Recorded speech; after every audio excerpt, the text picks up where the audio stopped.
हजुरहरूलाई पनि यो करेन्ट त जति बेला नि खाम भने नि खान मन लाग्छ। पहिला त त्यति साह्रो खान मन लाग्थेन, आज खायो अलि दिनपछि खान मन लाग्ने नि त। अनि त्यही भएर अहिले त के भएको, एकदम खाना मात्रै आज नि खाएँ भोलि नि खाएँ, जति बेला नि खाम जस्तो हुन्छ करेन्ट चाउचाउ। अनि मैले चाहिँ यो तयार गरेँ।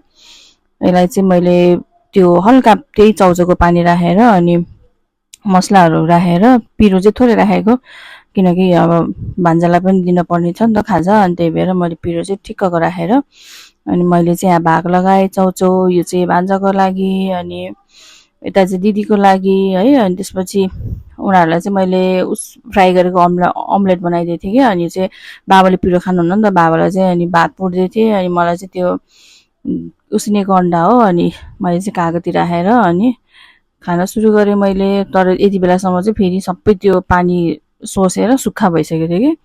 अनि म चाहिँ यता साइडमा दिदीसँग बोल्दै अनि गम खाएर थिएँ होइन। यति मिठो भएको थियो नि, के कुरै नगर्नु के।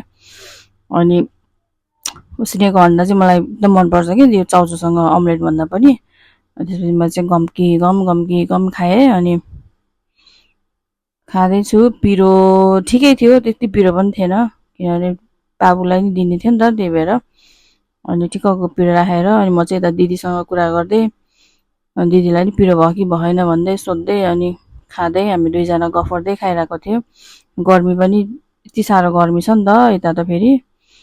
अनि अब चिसो भएको भएन, कोकसँग खाना पाए पो अब के गर्नु। त्यही भएर पानी पिउँदै चाउचाउ खाँदै दिदीसँग कुरा गर्दै अनि त्यसपछि अनि मलाई चाहिँ अब लास्टमा चाहिँ अनि त्यो भात हालेको मनपर्छ कि, बासी भात हुन्छ नि। अनि त्यही भएर मैले चाहिँ थोरै राखेको थिएँ बाबालाई भोट्ने बेलामा।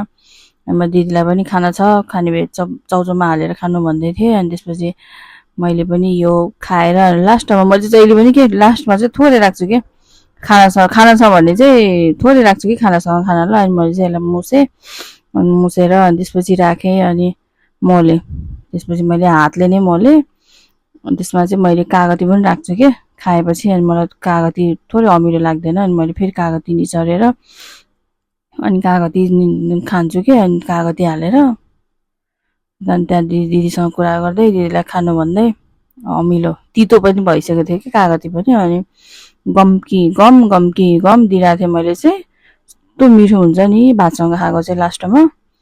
अनि मैले चाहिँ खाएर सकेँ। अनि त्यसपछि एकदम मिठो भयो। अब फेरि भोलि पनि खान मन लागिसक्यो मलाई।